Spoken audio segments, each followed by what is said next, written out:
A headless Mac Mini sounds boring until you put an AI agent on it. Then it becomes a quiet local workstation that never leaves your shelf. No monitor, no keyboard, no desk space, just a small Apple Silicon machine running browser tasks, file operations, local models, builds, and long workflows while you check in from another device. This setup works with all coding agents. It works with the current setup. Most important, it stays fully local, so the machine doing the work is still your Mac, on your network, with your files and tools. Matt Ronge's article is really about a shift in how people use the Mac Mini. A headless Mac is not a server in the old rack mount sense. It is a full macOS desktop that you reach remotely. The Mac keeps running downloads, render jobs, coding agents, browser sessions, and local automation.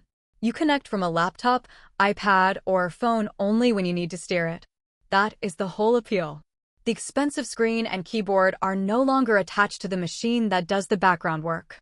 The reason this became timely is AI agents. OpenClaw plugs into messaging apps and can manage files, run shell commands, automate a browser, and coordinate multi-step workflows. Hermes is News Research's long-lived self-improving agent, designed to build context over time. Perplexity Personal Computer turns a Mac into a persistent AI workstation for local files and apps. All three want the same thing, a Mac that is awake, reachable, and allowed to interact with the real desktop. A headless Mac Mini is a surprisingly clean answer. The first setup decision is not glamorous. It is file vault.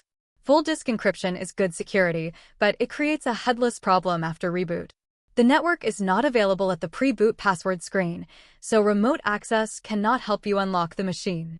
The practical home setup is usually file vault off, auto login on, and physical security handled by where the Mac lives.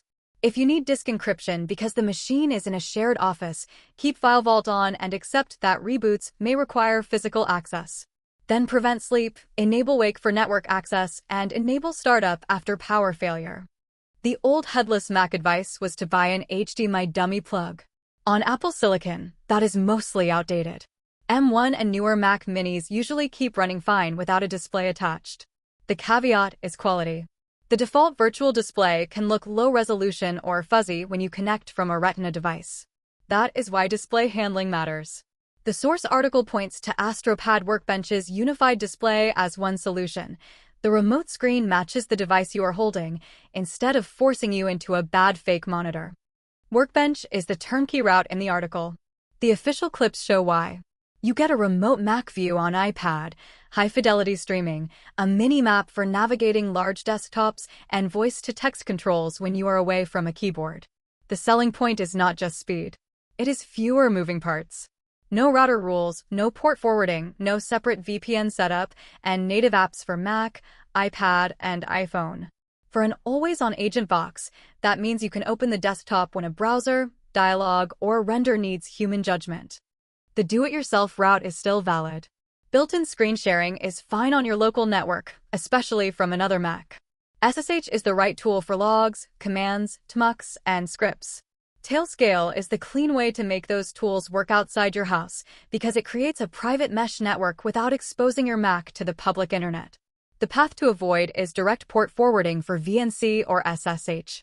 It may work, but it puts a personal machine on a hostile internet where bots constantly scan for exactly those services. For coding agents, show Conductross.com briefly.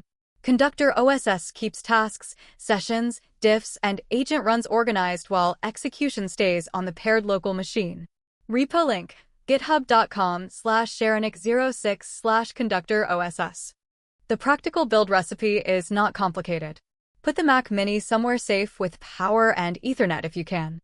Finish the login, sleep, and reboot settings before you remove the monitor. Pick one visual access path, like Workbench, or one DIY network path, like Tailscale plus screen sharing. Keep SSH enabled for command line maintenance. Then install the agent stack you actually use, whether that is OpenClaw, Hermes, Conductor, Codex, Claude Code, or another coding agent. The point is not to collect tools. The point is to make one always-on local machine boringly reachable, so long-running work keeps moving without turning your main laptop into the server. The takeaway is simple. The Mac Mini is no longer just the cheap desktop in Apple's lineup. For AI work, it is a quiet local base station. Remote Desktop gives you eyes and hands.